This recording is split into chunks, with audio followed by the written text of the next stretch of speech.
Vous écoutez le grand direct de la pâtisserie, il est 9h30. Le journal des médias avec Thomas Joubert. Bonjour Thomas. Et restez avec nous dans un instant, la vraie recette du pitillé. Exactement. Bonjour à tous. À la une ce matin, France 2 met fin à son jeu Un air de famille. M6 confirme une 10e saison de Pékin Express. Et TMC double D8 dans les audiences mensuelles du mois d'octobre.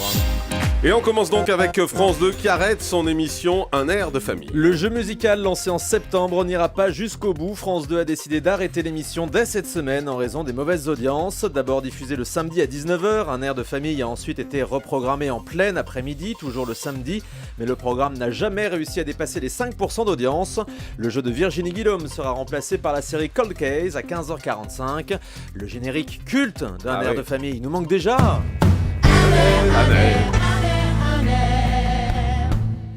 De famille. Je vais vous le mettre sur un C déjà. C'est gentil, merci beaucoup. M6 confirme le lancement d'une 10e saison de Pékin Express. Le retour du jeu d'aventure n'était pas encore certain, mais sur la page Facebook de l'émission, la chaîne annonce bel et bien une 10e saison en préparation. Et comme on vous l'avait déjà indiqué, les binômes seront bien constitués d'anciens candidats et de nouveaux. M6 qui prépare aussi une nouvelle saison de Ma Maison est la plus originale de France. Ce sera la 3e saison selon la lettre Média Plus, le jury composé de Mac Lexguy, Aurélie Aymar et Paolo Calia. Paola même. Calia. Paola, oui. Ouais, c'est pas fait opérer pendant les vacances. Eh bien, ce jury sera reconduit. C'est Paolo d'ailleurs. Non, on nous dit Paolo. C'est Paolo. Oui, Ah oui, c'est Paolo. pas un garçon. Oui, c'est celui qui est chauve. Les téléspectateurs seront donc appelés à désigner une nouvelle fois Non, mais c'est les Paolo. imitations les plus délirantes. Il s'est trompé en écrivant, c'est Paolo et pas Paola, c'est pour ça que c'est un garçon. C'est pas un garçon qui s'appelle Paola. Allô Julie. Oui, On j'ai l'a rien. perdu, c'est pas grave. Ce soir, elle est encore dans son pitivier et ça n'a rien à voir. Ce soir, France.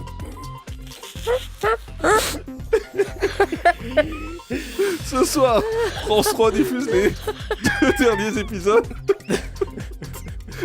de la saison 5 d'un village français.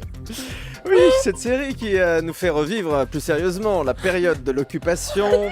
Parmi les rôles principaux, la comédienne Emmanuelle Bach, elle incarne Janine Schwartz dans cette série, un personnage qui prend fait et cause pour le régime de Vichy.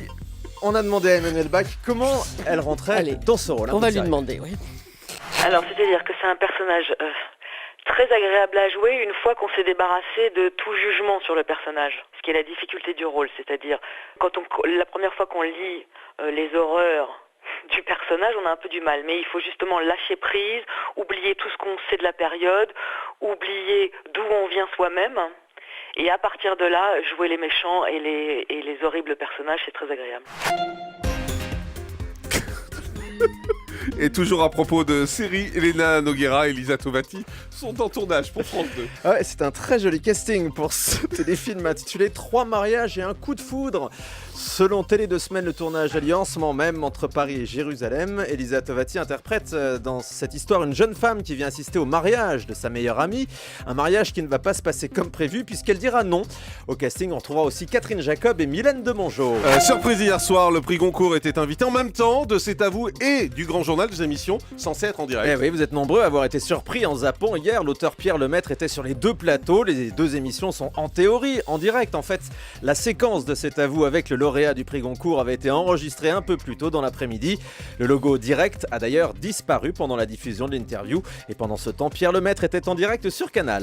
Christophe de Chavannes revient avec de nouveaux best-of de Coucou c'est nous. Coucou c'est toujours nous. Ce sera le 27 novembre sur TMC à 20h45. En compagnie de Patrice Carmouze, Christophe de Chavannes nous proposera de revoir les moments cultes de l'émission, entouré de nombreux invités comme Dominique Farrugia, Jean-Pierre Foucault, Philippe Candeloro ou Denis Fabre.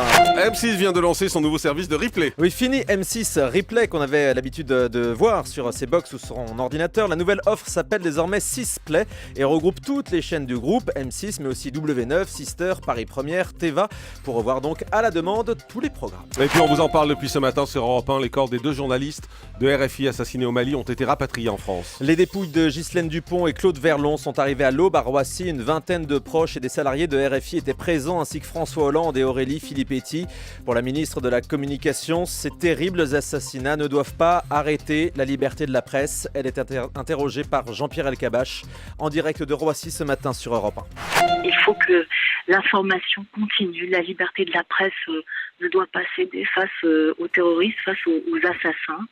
C'était tous les deux des grands professionnels qui aimaient, qui étaient passionnés par leur métier, qui étaient passionnés par l'Afrique. Ghislaine Dupont était l'une des meilleures spécialistes de l'Afrique. Claude Verlon était un immense professionnel, un technicien aguerri de tous les théâtres d'opération.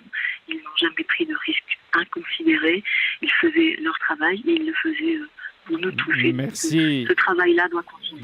Aurélie Filippetti avec Jean-Pierre Elkabbach ce matin sur Europe. Allez, on termine avec le chiffre du jour. 3,3%, c'est l'audience de TMC au mois d'octobre selon Médiamétrie. TMC repasse donc devant D8 et redevient la première chaîne de la TNT. Dans le reste du classement de ses audiences mensuelles, notons la bonne forme de TF1 qui reste leader, de France 3 qui gagne 0,4% en un an. En revanche, France 2 est en sérieuse baisse, moins 1,5% d'audience par rapport à octobre 2012. Un score au plus bas qui confirme donc la rentrée ratée de France 2. Merci beaucoup Thomas Joubert.